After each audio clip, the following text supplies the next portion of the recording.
So for Conor, what did you know about UMass before being recruited and visiting campus? Like, what did you kind of know about the school and whatnot? I actually knew a little bit about it. My sister actually graduated from there in I'm going to get the date wrong, but she's 7 years older than me. So I used to come up there quite a bit just to visit her. We'd go to some sport, like the football games and a couple hockey games here and there. And I knew the campus a little bit. I didn't know much about it. I was too young to understand like what was going on. But I mean, before the recruiting and all that, I had an idea of what was going on and around the campus. So that was kind of helpful when I was getting recruited there. Joel, what was your initial impression of UMass like once you got to campus? I don't know. I was kind of blown away. I didn't really know what to expect, and just once I saw the rink and kind of met the team, that's kind of when I knew I wanted to go to UMass. Sure. So Conor, you mentioned that you kind of knew a little bit about UMass and stuff like that, but when you finally came on your visit and saw the Mullen Center and campus and things like that, what kind of things stick out to you when you visited UMass? Yeah, I mean, as much as I had been there, I never really went inside the locker room or anything like that, or in the dorms, or so I kind of seen that side of things. I think was pretty awesome. I think, like Joel said, like the locker room and stuff when we were there it blew me away. It was actually my first ever like D1 visit, so just walking into that and kind of realizing what the next level was all about and what kind of amenities that were provided was pretty cool. And I think, like Joel said, it just kind of drew you in, and you definitely wanted to go there for those kind of things. How about you, Joel? Why'd you end up choosing UMass?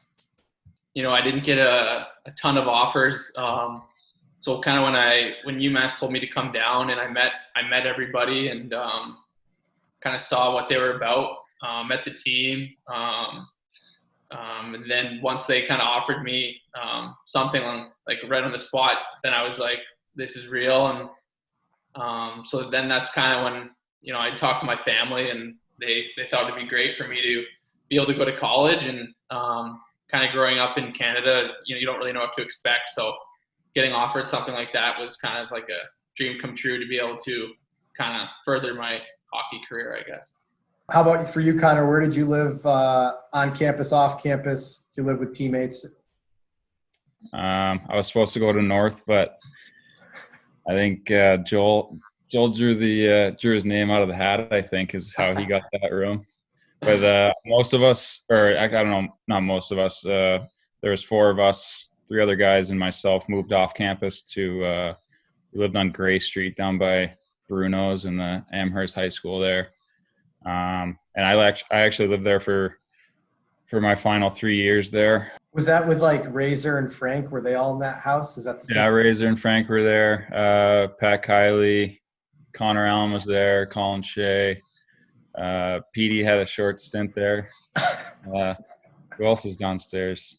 Kevin Boyle is down. Oh, yeah. Rosie? Darren Rowe, yeah. Edzo was down there. Yeah, we had a bunch of guys to kind of filter in and out. Edzo was in that house too? Yeah, I think it was his senior year he was down there. He was downstairs. It was like 2 separate apartments, but it was a lot of fun. We saw each other all the time. So. Is that the house where like you guys had like mopeds and stuff like that, or is that a different one? Yeah, we had like a little garage out back, so we stored like 10 mopeds at a time. That's sick.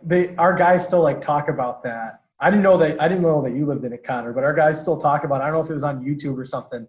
We're like, yeah, we heard about some hockey house with like 12 guys and they all had mopeds and stuff like that. Can we have mopeds? I'm like, I guess so. 94 Gray Street. The legacy was left behind. Yeah, nice. How about for you, Joel? The favorite building or dining hall or anywhere that you spent a lot of time on campus? Burke was definitely a spot that after practice we would always go there and eat. And I don't know, we thought we were cool. We could everyone would go there, so we'd kind of take a walk around. We'd call it get your FaceTime in. So we would think everyone's looking at us, but really no one was. So it was pretty fun. I think that Burke. Well, we all had our UMass hockey jumpsuits on. Oh yeah, fit right in with the basketball team. So for you, Joel, what were your thoughts on playing at the Mullen Center and the fans? And do you have a favorite home game during your UMass career that kind of sticks out to you? Yeah, man, the fans were awesome. Like looking back at the fans, like I remember my first game, my very first college game was at home versus BU. And like in juniors, I would only get like maybe 500 fans. Like it would just be like parents and ushers. So like not really a lot of fans. And so that first game when we played BU, it was just like, I don't know, it gives me the chills like thinking about it. Just like, I think it was homecoming or something like that. And, it was packed barn. So yeah, it was pretty cool. For you, Connor, any games outside of playing at the Mullen Center, whether it's whatever, Fenway Park or playoff game, anything like that sticks out to you? Yeah, I can't knock Fenway Park. That was probably the best game we had. I think, especially winning in overtime, it made it that much better for us. I think you guys can see it, but I have to look at you guys on a daily basis. Unreal. I love that. I put that up my second year. They said I had white walls, and I'm like, I need a picture up. And they gave me like a bunch of pictures, and that's the one that I have to stare at on a daily basis. So, but There's no way you can see me behind Oleg. Selfishly, I don't like that picture because I'd be standing like two beside Steve, like on the right. So. I like it because you can barely see Zeeps because he's so tiny. So that's why I like it. Anytime I see it, if he gets a little lippy with me, I'll send Zeeps a snap of him where you can't even like see him. So,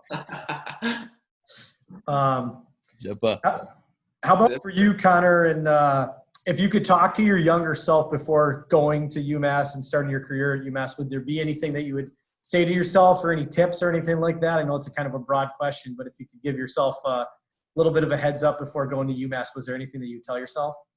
Yeah, I probably have the most like cliche answer, but it's just like enjoy your time there. I think every year, like the seniors would stand up and be like, you only have 4 years. It seems like forever when you're a freshman, and you don't get too many opportunities like going to the tournament or winning Hockey East or whatever it is. And the next thing you know, you're that senior like standing up and giving that speech. So I think I wish I could have slowed time down and took it, step by step. But I think just enjoy every moment a little bit more than maybe I did. I was probably a little stressed at a lot of times with how our team was doing. But overall, we had such a good group of guys and such a fun school to be at. I think I just would have enjoyed my time a little bit more.